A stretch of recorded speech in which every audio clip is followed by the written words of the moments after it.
Olá, gente! Que bom encontrar vocês aqui no Congresso. Bom demais poder ter esse tempo para a gente conversar, ainda que distante, mas com a oportunidade de fazer algumas trocas, né? E de gerar alguns insights. Esse é o meu grande objetivo nesse papo e ao conduzir esse tema aqui com vocês. Me permitam apresentar-me. Eu sou Jones Brandão, faço parte do time da Agenda Edu, onde atuo como diretor de educação.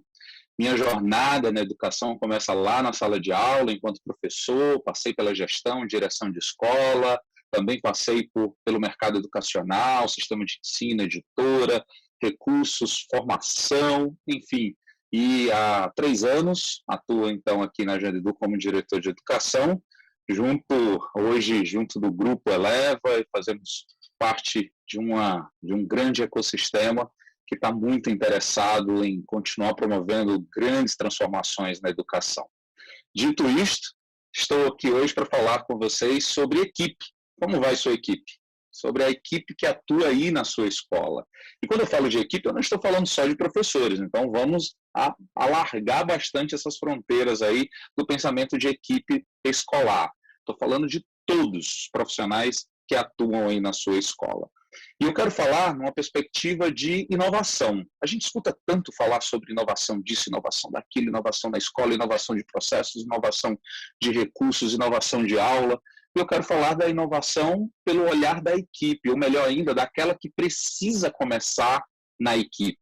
Porque não adianta ter processos e recursos inovadores se a tua equipe não está aberta à inovação. Por isso a gente vai falar sobre esse tema, a equipe aberta à inovação.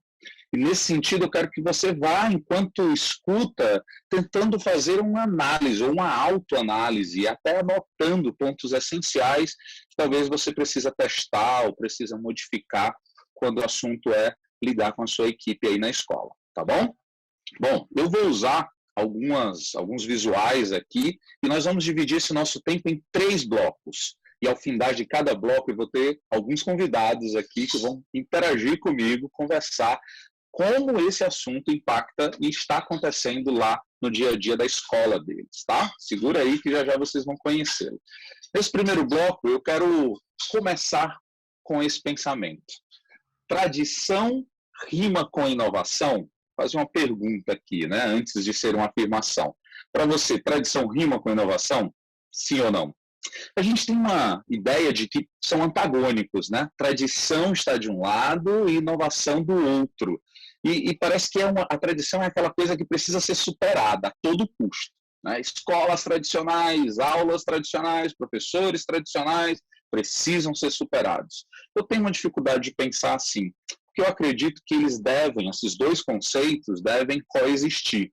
Tradição, para mim, eu quero desafiar que você também pense dessa forma durante esse nosso tempo aqui. Tradição tem a ver com credibilidade, tem a ver com identidade por onde perpassa seus valores, por onde perpassa aquilo que você acredita, sua filosofia, sua visão identitária como instituição de ensino. E isso está num grande bolo que a gente pode chamar de tradição. Sem isso, nossas escolas e qualquer tipo de instituição ligada à educação não gera credibilidade. Então, essas coisas a gente precisa ter, sim, né?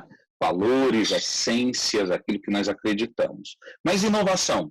Qual o conceito de inovação? Bom, a gente já viu tantas coisas sendo faladas e apresentadas como inovação, eu quero propor um conceito aqui para você, que inovação tem a ver com dar respostas diferentes às perguntas de sempre. Que às vezes a gente acha que tem que ser um produto que nunca existiu, tem que ser uma forma de gerir que nunca ninguém fez, tem que ser um livro escrito que jamais alguém trabalhou aquele tema. Isso sim é inovação, não necessariamente. Então, no dia a dia e aqui no nosso pensamento de escola, eu quero que você pense em inovação como a capacidade ou a competência de dar respostas diferentes às perguntas de sempre. Isto posto, tradição rima com inovação. Não só na língua falada e escrita, mas também no conceito. Vamos fazer essa rima dar certo, porque tem, sim, um match muito bom entre os dois, tá? Bom, nesse primeiro bloco, eu quero puxar uma visão que está no seu entorno. Tem muita inovação no seu entorno? Quando você olha os produtos que você consome, para as lojas que você anda, para os filmes que você assiste, para os livros que você lê, para as experiências de compra e movimentação financeira que você realiza, para as ações de comunicação. Tem muita inovação nisso tudo, no seu entorno, fora das paredes da sua escola? Tem muita inovação? Qual a intensidade disso? Eu imagino que alguém está aí respondendo, balançando a cabeça, dizendo tem muita inovação por aí. É verdade, nós somos rodeados por uma série de inovações, ou seja, a capacidade de dar respostas diferentes às perguntas de sempre estão acontecendo ao nosso redor. E a tecnologia, como mediadora, está facilitando muitas coisas no nosso dia a dia, né? Inclusive dentro dos processos educacionais, coisas que nós experimentamos como nunca antes na história. E para isso eu preciso entender esse entorno por uma lente que é a lente que tenta dar significado. Por que essas coisas estão acontecendo? Né? E aí eu recorro aqui a uma expressão ou a um pensamento, né, uma linha de pesquisa que se chama Zeitgeist, que é a ideia de espírito do tempo. Então, qual é o espírito do nosso tempo? Desde a década de 90 já se fala muito sobre a ideia de um mundo VUCA, mais fora do Brasil, recentemente, mas aqui nos anos 2000 a gente começou a ouvir mais, e talvez nos últimos 5 anos a gente ouviu ainda mais essa expressão mundo VUCA, né? Que tem a ver com essa característica do espírito do nosso tempo, que é volátil, que é complexo, que é incerto, que é ambíguo. Essas coisas estão aí. Ninguém escreveu e apertou num botão, ninguém codificou para que o mundo fosse assim. É um movimento social que está se dando. E, aliás, do ponto de vista de escola, a gente precisa ter, de vez em quando, mais pensamento sociológico do que pedagógico, para compreender o que acontece. As pessoas, os movimentos, a sociedade. A gente quer explicar a coisa só pelo ponto de vista do pedagogês, não vai dar, ou só pelo ponto de vista da administração, não vai dar. Então, é preciso ter uma visão também sociológica sobre o que está acontecendo. Isso faz entender, inclusive, a questão geracional que está, as diferentes gerações que estão dentro da nossa escola. É ou não é? Haja visto os movimentos que nós estamos vivendo também nos últimos 10 anos. Você já viu tanta coisa que a gente está lidando e tendo que entender, BNCC, PISA, Maker, Finlândia, meu Deus do céu, quando começou a surgir a ideia de escolas inovadoras, tudo tinha uma história da Finlândia no meio, e ainda continua. Novo ensino médio, ali a lei de 2017, as chamadas escolas conceitos, brotando por aí, o que é isso? Bilinguismo, socioemocional, metodologias ativas, e mais agora, recentemente, a VEDET, né, ensino híbrido, que não é coisa da pandemia, não foi criado durante a pandemia, a gente fala de ensino híbrido há bastante tempo, mas explodiu como uma grande solução, né, para o problema apresentado. O que é tudo isso? Como a gente lida com tudo isso? Parece que a gente tem que se adequar um pouco da dança, porque quem não muda, dança no meio dessas coisas. E não saber articular sobre isso, não ter o seu radarzinho ligado com o que está acontecendo do lado de fora, pode ser um grande vacilo, você pode dançar feio enquanto gestor e enquanto instituição. Então, uma das coisas que eu acho que às vezes acontece é que a gente se em si mesma demais dentro da escola, se encapsula dentro da nossa escola de tantas tarefas que demandam e que clamam pela nossa atenção. Então, de vez em quando eu preciso lembrar, peraí, o que está acontecendo no mundo? O que está acontecendo no país, na cidade? Que movimentos em educação eu preciso acompanhar, monitorar, para ficar ligado definitivamente com isso e ser relevante, porque a pior coisa que pode existir para uma instituição de ensino é perder a relevância. E como é que começa a perder essa relevância? Quando desconecta do que está acontecendo no entorno. Aí você começa sutilmente e gradativamente a perder relevância.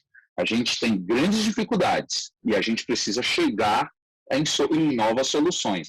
Para isso, a gente precisa de novos mapas, porque se a gente continuar usando os velhos mapas, a gente vai chegar no mesmo lugar de sempre. Quer chegar em um novo mundo? Use um novo mapa. Tenha coragem de abrir mão de algumas coisas que sempre existiram, que sempre foram a solução, para encarar esse entorno e ter uma melhor compreensão disso tudo que está ao nosso redor. Eu vou fazer um raciocínio bem rápido, um bate-bola com vocês aqui para compreender um pouco dessa questão dos movimentos sociais. A gente sempre teve vontade, ainda temos, de comprar coisas. Mas a gente está vendo mais recentemente, para além de ser um comprador, as pessoas, nós, queremos ser usuários. Haja vista crescente dessas empresas, Uber, Netflix, Airbnb. Para ter uma ideia, o Airbnb é o maior grupo, né, de maior empresa de hospedagem do mundo, e eles não têm um só quarto, uma só cama. Como assim? Qual a lógica disso, do ponto de vista social, inclusive? De consumidores para produtores. Eu quero consumir, eu quero aprender conteúdo, mas eu também quero produzir conteúdo. Haja vista o YouTube, com vários dos nossos alunos, com seus canais, com seus seguidores, produzindo conteúdo lá dentro. Ou ainda, deixar de ser passivos e entrar na atividade. Eu quero fazer parte do jogo. Haja visto o crescimento da cultura maker, mão na massa, né? Deixar de ser plateia para viver uma experiência com metodologias ativas. Ou ainda, parar dessa ideia de obrigar, né? Tem que obrigar o aluno, esse aluno não quer nada e tal. Vamos pensar em engajar. Como eu sou um agente de engajamento dos meus alunos ou da minha equipe naquilo que eu proponho? Uma das coisas que eu mais escuto, conversando com muitos gestores pelo país, que eu já tive a oportunidade de visitar presencialmente, naquela época que a gente conseguia ir presencialmente, né? Conhecendo as escolas e tal, mas também remotamente ainda, é essa coisa do eu tento, mas eles não parece que não fazem, não têm intenção. Eu tento, mas parece que eu não estou falando com ninguém. Eu convido, mas eles não se envolvem, falando da equipe, né? Pois é, a gente precisa ser agentes de engajamento. Que tal trabalhar por projetos como uma grande alavanca para modificar isso? Não só falando de projetos em relação aos alunos, mas também à equipe, né? Deixar de focar no problema e focar nas pessoas. Design thinking é uma abordagem que leva a gente a pensar a solução com foco nas pessoas, deixando de colocar o foco no problema, né? E aí esse movimento todo pode ser materializado com esses indicadores. Olha o que acontece na internet em 1 minuto. 1 minuto, nós podemos ver 1,5 milhão, né, de mensagens, 187 milhões de e-mails sendo enviados, 18 milhões de mensagens de texto, 38 milhões de mensagens via WhatsApp em 1 minuto. Eu e você fazemos parte dessa estatística. Nossos alunos fazem parte dessa estatística. Nossa equipe faz parte dessa estatística. Faz. O que isso quer dizer? Como olhar para isso? Bom, a gente precisa falar um pouco mais sobre isso, por isso eu vou fazer uma pausa para prosa. Queremos conversar com alguns gestores que estão aí no dia a dia atuando e saber deles como anda esse entorno. Então vem para cá, Karen, Juliana, Adriano, bem-vindo, bem-vindas. Bom ter vocês aqui. Eu quero que cada um brevemente faça a sua autoapresentação. Pode ser? Karen, com você. Eu sou Karen, estou aqui na região do Mato Grosso do Sul, Escola Novo Mundo, Coxim. Estou na área de gestão, mas sou da área de comunicação também. Estou na área de escola há 30 anos, fui professora universitária, trabalhei também na área de redação de jornal. E uma das áreas que eu mais gosto, que você está falando hoje, é a inovação. Oi, obrigada, Jonas. É um prazer estar aqui com a Karen, com o Adriano também. Eu me chamo Juliana, eu estou falando em Natal, no Rio Grande do Norte. Eu trabalho junto nas escolas Maple Base aqui de Natal. Nós temos 4 unidades. A minha jornada com a educação começou um pouquinho antes das escolas também. Eu tive a oportunidade de morar fora. Sou formada em arquitetura, minha primeira graduação foi em arquitetura. E tive essa oportunidade de trabalhar junto com meu filho na escola de educação infantil, Early Childhood, nos Estados Unidos. E quando a gente voltou para Natal, nós não tínhamos nada parecido com esse tipo de inovação aqui. Nós estamos falando aqui do Nordeste do Brasil, mas a inovação também está presente e a gente precisa tornar essa escola significativa para quem está dentro dela, né? Para as famílias, para os alunos. E acabei fazendo pedagogia. Hoje eu estou na parte de gestão também, mas como proprietária da escola. Nós temos uma equipe na escola, tanto pedagógica, mas a gente está aqui, eu participo ativamente no processo seletivo. Isso é muito bacana, tomara que a gente tenha muito a contribuir. Muito bom, viu? Um prazer enorme estar aqui conversando com vocês. Meu nome é Adriano Freire, sou aqui de Campina Grande, também reforçando o Nordeste junto com a Juliana. Sou psicólogo, trabalho aqui no Petróleo Colégio de Curso, então temos uma equipe formada exatamente para trabalhar sobre essas questões junto com a gestora da escola também, para trabalhar um pouquinho mais sobre as inovações, né? Muito bom, muito bom. Olha só, gente, vamos fazer essa roda girar. Nesse primeiro bloco, a gente conversou, vocês me ouviram aí um pouco sobre essa questão do entorno, né? E eu queria ouvir um pouquinho a visão de vocês e como vocês têm conectado, né? Qual tem sido a atuação de vocês enquanto gestor para fazer essa conexão entre o mundo da sua escola e esse entorno. Então, cara, você pode começar um pouquinho? Como tem sido esse desafio de manter a escola conectada com esses movimentos ao redor? O desejo de continuar, o desafio, aceitar o desafio. Se a gente fosse falar muito do externo a nível de mundo mesmo, vocês dariam um livro aqui hoje, né? Uma discussão boa, um bate-papo. Tem a inovação, o que seria essa inovação quando a gente fala inovar? É trazer possibilidades de fazer o aluno criar na escola, ser o protagonista, o ensino híbrido que veio, eu acredito, para ficar, não pode ter medo dele, né? Tem que aceitar e receber isso muito bem. Então, você está conectado com tudo isso, está alinhado com tudo isso que é importante. E buscar, trazendo soluções. Quais são as possibilidades? Como eu posso melhorar? Mas isso que você trouxe, cara, eu vou até construir em cima disso aí também, porque parece que novidades ou novas ferramentas, inclusive, parece ser mais trabalho, né? Estou vendo o Adriano balançar a cabeça aí, Adriano, concorda? Faz sentido? É assim aí que muitos recebem a sua equipe também? Então, e é importante a gente trazer isso para a roda, porque sempre quando nós colocamos algo novo, realmente ele vai dar um pouquinho mais de trabalho, né? Mas é uma facilidade para todos que o pensamento é, você inovar agora, você vai abrir mais para frente o caminho para que novas coisas aconteçam. Ô, Juliana, como você acha que é possível reverter esse negócio do lá vem mais trabalho, quando na verdade vem soluções, né? Respostas diferentes, né? Respostas diferentes às perguntas de sempre, pelo conceito de inovação que a gente trabalhou. Toda mudança, né? Toda queda de paradigma, e a resposta é chegar, facilitar a aprendizagem. Como é que a gente vai facilitar essa aprendizagem? Como é que a gente vai desenvolver essa aprendizagem? Né? Como fazer isso de maneira remota, né? Com crianças de 2 anos, que foi o que a pandemia nos fez por 6 meses. Como desenvolver isso? E aí muitos professores, e aí é difícil um professor de educação infantil estar aberto a tanta tecnologia para crianças tão pequenas. E aí você viu os professores literalmente quebrando paradigmas para fazer acontecer. Muito bom, muito bom.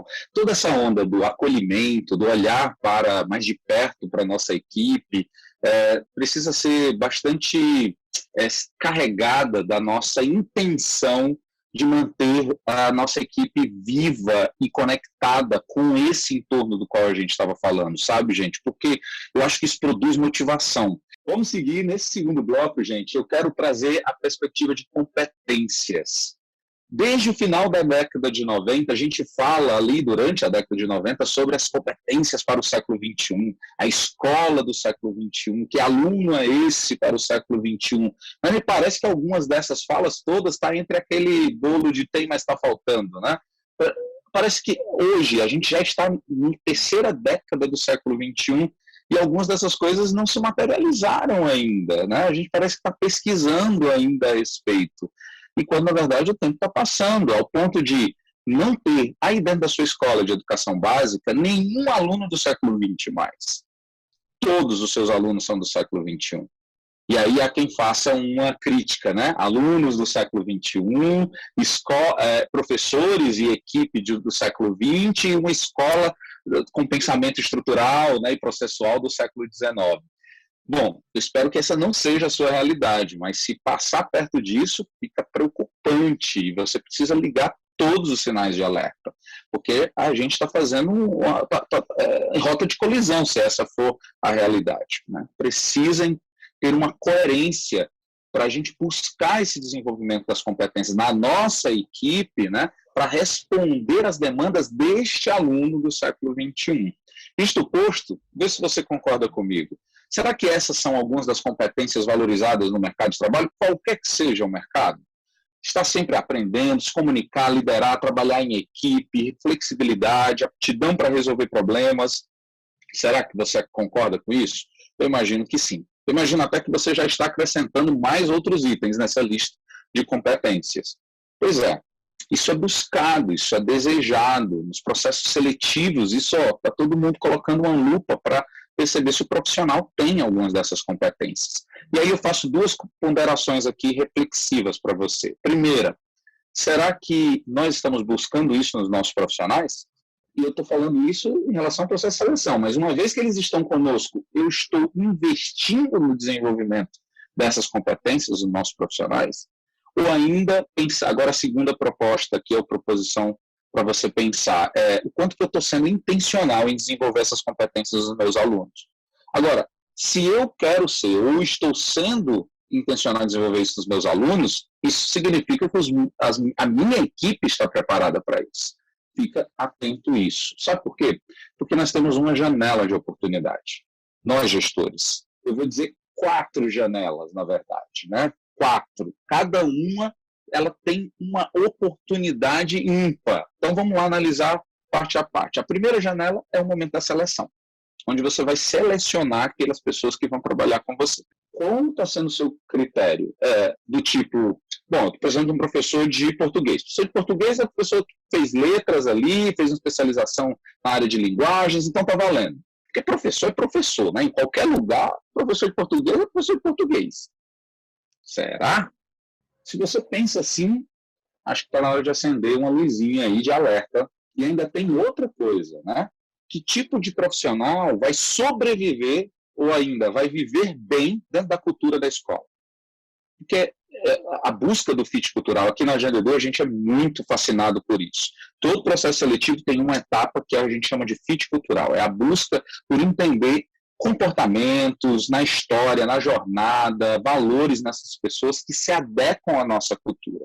Porque ela pode ter uma competência técnica maravilhosa, comprovada com N informações e experiências em N outros lugares, mas se ficar uma percepção de que não se encaixa na nossa cultura, opa, nós colocamos isso em xeque. Fique atento sobre isso na sua janela de oportunidades de seleção. A segunda janela é a integração. Uma vez que eu selecionei essa pessoa, eu vou integrá-lo dentro da minha cultura. Como é? Do tipo, está contratado, está aqui seu crachá, pode fazer o seu trabalho. Não faz sentido que assim o seja, porque você vai colocar uma pessoa, ou ela vai se perder, ou ela vai ser uma pessoa que vai trazer coisas ruins para o ambiente de trabalho, vícios antigos que são preocupantes no dia a dia. Então você precisa ter ali a sua rota de onboard, a sua rota de integração, onde as pessoas vão começar a entender como são os processos na sua instituição. Por que a gente faz do jeito que a gente faz? O que a gente valoriza? O que a gente não aceita de forma nenhuma? Então, eu preciso desse tempo. Os primeiros dias de trabalho deveriam ser entregues a esse tipo de preparação. Terceira janela, formação. Quando a gente fala de formação continuada na escola, né, formação continuada a gente faz. N gestores com os quais eu já conversei. E aí, tem formação continuada na sua escola? Tem, claro. Aí eu faço 2 ou 3 perguntinhas. Qual o primeiro momento de formação? A semana pedagógica do início do ano letivo. Legal. Depois disso, a gente tem os sábados pedagógicos. Legal. Periódico. O que aconteceu na semana pedagógica tem a ver com o que nos sábados pedagógicos? Aí, alguns já dão tela azul do Windows nessa hora, né? Tá. E mais ainda, o que de todos esses momentos formativos tem a ver com aquilo que você valoriza na tua escola? Se eu, escola, não valorizo, se eu, escola, não cobro isso, para que eu vou ficar dando curso de uma coisa que eu não valorizo? E a quarta e última janela de oportunidade é a avaliação. Faça avaliações periódicas. Avaliação 360, onde há um momento para autoavaliação, avaliação dos pares, avaliação dos líderes, dos liderados. É importante fazer isso, talvez ali semestralmente. E aí, se a gente não aproveita essas janelas de oportunidades, a gente pode estar produzindo muito movimento, mas com pouco deslocamento efetivo e claro. Use a sua imaginação. Acompanhe comigo esse vídeo para a gente fechar esse bloco, é um desafio para você.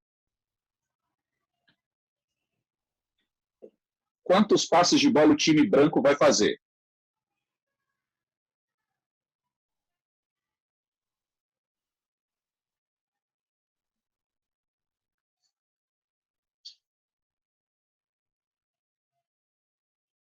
Opa! Hora da verdade. E aí, contaram? Vamos lá, ó. Resposta certa é...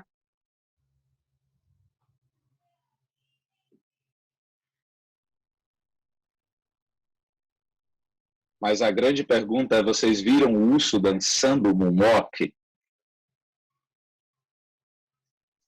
Olha ele aí, ó.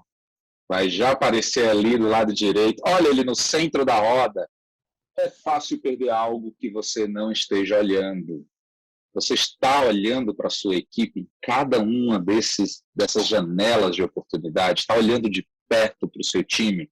Isso posto, nós fechamos o nosso segundo bloco, vamos para a pausa, para a prosa, e eu chamo de volta meus companheiros e companheiras aqui desse papo. Vem para cá, Adriano, Juliana e Karen. E aí? Você falou exatamente sobre esse processo de seleção, recrutamento. A Juliana também é bem expert nessa parte, né, Juliana? E aqui na escola onde eu trabalho, no Petróleo Colégio de Curso, eu faço essa seleção junto com a minha equipe do setor de psicologia. E é bem o que você falou, né? Esses processos que nós precisamos observar dentro de um novo colaborador para a empresa, ele precisa estar dentro do que nós procuramos, né? Quando nós pensamos em uma nova pessoa para a equipe, nós pensamos realmente também em inovação, nós pensamos também no pouco e no muito do que aquela pessoa pode trazer para a equipe. Essa seleção tem que ser muito bem trabalhada. E quando você traz inovação, principalmente quem está aqui no interior, que nem eu, mas a formação nessa área de licenciatura, você tem que dar um bom treinamento. Você faz a seleção, mas você tem que fazer essa formação. É necessário. E quando fala esse nome, formação continuada, na verdade, ela é todos os dias. Com bom coordenador, interagindo, conversando, indo até a sala de aula. Eu, muitas vezes, como gestão educacional, mantenedora na área de letras, eu faço esse trabalho de olhar como que está a literatura, né, como que está a regulação daquela sala, o equilíbrio daquela sala, o controle daquela sala, principalmente emocional. Então, a formação continuada, dentro dessa janela de oportunidades, para a gente avaliar a nossa equipe, a gente tem que estar cuidando todos os dias. Eu vou dar um exemplo da pandemia. As escolas fecharam do dia para a noite, nós mantemos a calma aqui, né? Houve uma reunião que fecharia, e no mesmo dia todas fecharam, menos a gente, porque o certo seria dia 19 e ia cair no feriado daqui de março, até lembrar a data. Qual era a tensão dos professores que eu senti? Começaram a acontecer demissões em escolas, no geral, principalmente nas particulares. O que eu fiz? Um movimento de acolhimento para que eles se sentissem seguros dentro da escola.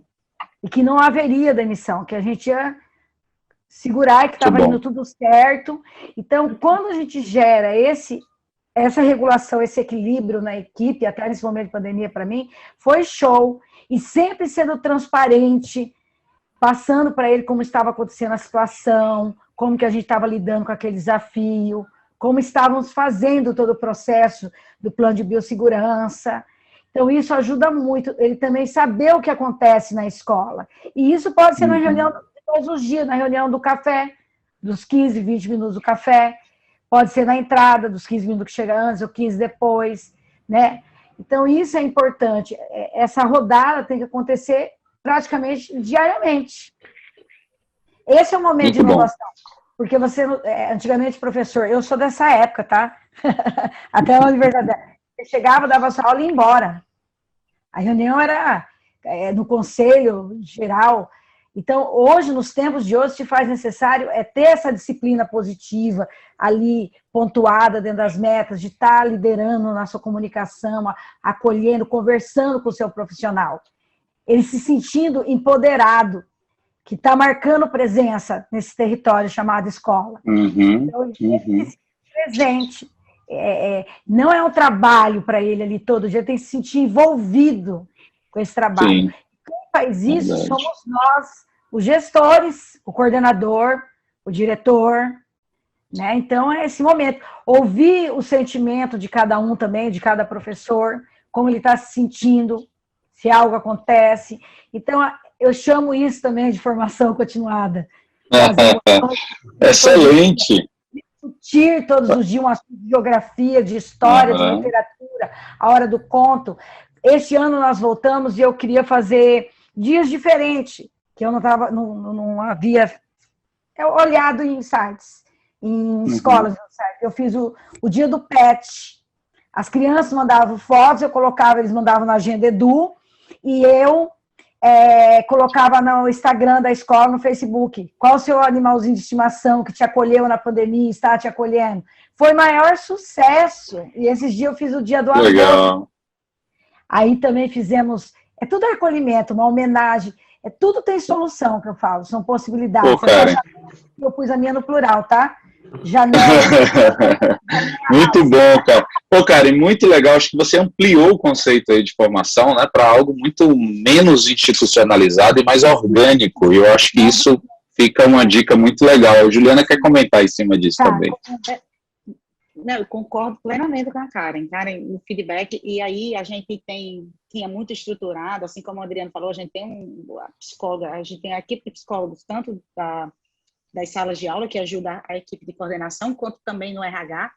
E aí faz uma diferença enorme nesse recrutamento, né? Essa equipe junta, esse olhar para essa nova escola, né? Se propõe para esses alunos do século XXI. Então, vamos fazer esses professores do século XX serem bons professores das crianças do século XXI. E aí eu concordo com a Karen que esse feedback precisa ser diário, e aí ter esse sentido da direção dentro da sala, apoiando nas tomadas de decisões.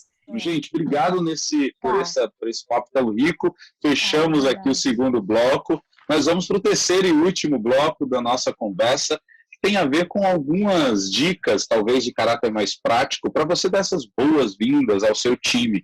Uma vez que você já selecionou, as pessoas estão fazendo parte do seu dia a dia, que itens não pode faltar na cultura do seu time para ele estar sempre aberto à inovação. Poderia trazer uma lista de tantos itens, mas eu vou preferir 4. Primeiro, questionar. A tua cultura permite que as pessoas questionem. E aqui eu quero lembrar para você que questionar não significa discordar necessariamente, muito menos anular aquilo que você está propondo. Eu quero lhe desafiar a não se incomodar com isso, e pelo contrário, criar uma cultura onde as pessoas se sintam à vontade para perguntar. Sabe aquelas reuniões que você junta, traz um momento de trazer alguma decisão que não é bem popular, né? E aí você levanta a mão perguntar e você acolhe a pergunta e você agradece a pergunta. Sabe o que vai acontecer? Você vai arrefecendo essa coisa do eu vou discordar, deixa chegar a reunião tal, que eu vou questionar na frente de todo mundo, quero ver o que ele vai dizer, quero ver o que ela vai dizer. Quando você tem um ambiente em que acolhe, você diz assim, pois eu vou perguntar porque eu sempre posso perguntar, não porque eu estou fazendo uma afronta à minha liderança. Né? Mas isso não se constrói na primeira reunião, isso não se constrói no primeiro mês de atuação, isso precisa ser fruto de um trabalho contínuo, onde cultura não se constrói na canetada, isso se constrói um dia atrás do outro, um passo de cada vez, onde as pessoas vão percebendo o teu compromisso com aqueles valores proclamados e vão acreditando no passo a passo de vocês. Entendeu isso? A diferença que isso dá? Vamos ao segundo, então. Aqui eu quero trazer uma fala que eu acho fantástica de Einstein, né? Questionar as questões. Ele diz, se eu tivesse 1 hora para poder resolver um problema e minha vida dependesse disso, eu ia passar a maior parte do tempo, 55 minutos, pensando e definindo a pergunta certa a se fazer. Porque qual é a pergunta? Aliás, a cultura acadêmica, a cultura escolar, ela é muito focada na resposta. E na tal da resposta certa. Nós não formamos de forma proposital, historicamente, eu não estou generalizando, o aluno a fazer perguntas, mas a dar respostas certas. E ele é premiado por isso. Quando dá uma resposta diferente da que eu espero, ele é punido por isso. Então, desse jeito, a gente constrói uma cultura onde as pessoas não se sentem à vontade de opinar. Então, a gente precisa ser proposital nisso, e eu acho que não só com a equipe, mas também com os nossos alunos, tá? Segunda característica é observar.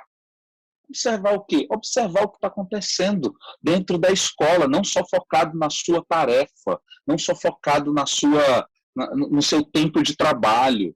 Percebe? Focado no entorno, no total da escola. Eu sou professor, mas eu estou observando o que acontece na recepção. Eu sou professor, mas eu sou do financeiro, mas eu estou observando o que acontece na cantina, porque eu me importo com esse todo. Mas como é que eu começo a realmente criar essa cultura das pessoas se importarem com o todo? Quando eu estou disposto a ouvir as pessoas sobre qualquer coisa. eu pergunto e eu estou realmente interessado em que elas falem. E não só focado na tarefa deles, na tarefa que eles estão executando. Mente sábia reconhece o momento de silenciar e observar. Então, treine. Você observando e permitindo que as pessoas observem o todo. Terceira, associar. Sabe aquele problema que você está enfrentando no processo, sei lá, de matrícula? Ah, vem várias pessoas aqui, eu não consigo dar conta, faz uma entrada e fica muita gente, é só um computador, 2 computadores, é um sistema que não consegue dar conta do todo. Que tal a gente começar a pensar na solução olhando para fora da escola? Fazendo uma associação, por exemplo, como é a entrada ou a recepção em um supermercado? Como é a recepção no hospital? Como é que eles resolvem esse fluxo de pessoas que procuram aqui? Talvez vocês olhem isso, que absurdo que está falando, mas a gente vai fazer a associação com outros tipos de educação, mercado, que eu possa aprender para aplicar na minha escola. Design Thinking, que é uma abordagem que faz a gente pensar em soluções com foco nas pessoas, faz muito disso. Vale pesquisar sobre isso, se você não conhece, fica a dica, que é você começar a fazer essas associações para encontrar respostas diferentes para aquelas perguntas de sempre. E por último, experimentar. Crie uma cultura capaz de testar, sem medo. No universo de startup tem uma expressão chamada MVP, Produto Mínimo Viável. Todo produto novo, ele não é lançado só depois dele ser totalmente lindo, polido, maravilhoso, perfeito. Aí ele é lançado no mercado. Não. Eu tenho um mínimo produto viável, aquela primeira, segunda ideia e eu lanço. E depois eu vou testando como isso pode ser melhorado. A escola, às vezes, tem muito receio de testar novos processos, de testar novas soluções. Receio de como os pais vão reagir, de como os alunos vão reagir, de que as pessoas... A gente é muito refém de alguns desses medos e temores. Então, falando a vocês, gestores, libertem-se desses medos, libertem-se desses temores, arrisquem, testa. A pior coisa que vai acontecer é você descobrir o jeito errado de fazer. Aí você muda. A busca por acertar e encontrar o jeito melhor tem vários caminhos, e não só o único. E a gente não é punido quando a gente descobre um jeito errado de fazer. A gente celebra porque a gente fez descobertas novas. Então, que tal fazer isso dentro dos processos no dia a dia? Eu fecho com uma história que eu vivi enquanto diretor de escola, que eu tinha muito incômodo com a quantidade de reuniões e e-mails que nós fazíamos e mandávamos. E muitas coisas eram burocráticas. Eu disse, cara, que coisa. E aí eu comecei a dizer, como que eu faço isso? Bom, resumindo a história, acho que a atitude foi um pouco brusca para resolver essa situação, mas no nosso contexto foi maravilhoso. A gente deixou de ter cada um a sua sala.